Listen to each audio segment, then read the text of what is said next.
بسم اللہ الرحمن الرحیم۔ اسلام آباد کی عوام کو میں مبارک دیتا ہوں۔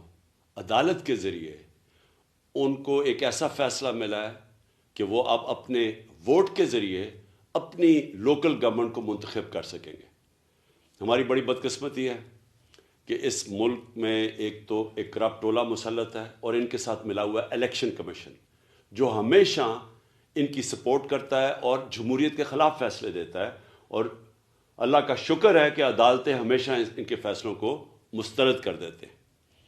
یہ جو کرپٹ ٹولہ ہے یہ عوام سے ڈرتا ہے، یہ الیکشن سے بھاگتا ہے۔ ان کی صرف ایک کوشش ہے کہ اس ملک کے اوپر اپنا قبضہ کس طرح مسلط کر رکھ سکتے ہیں، ہارس ٹریڈنگ کر کے، کرپشن کے پیسے سے لوگوں کے ضمیر خرید کے، اور ان کے پاس کوئی دوسرا راستہ نہیں ہے۔ عوام ان کو ریجیکٹ کر بیٹھی ہے۔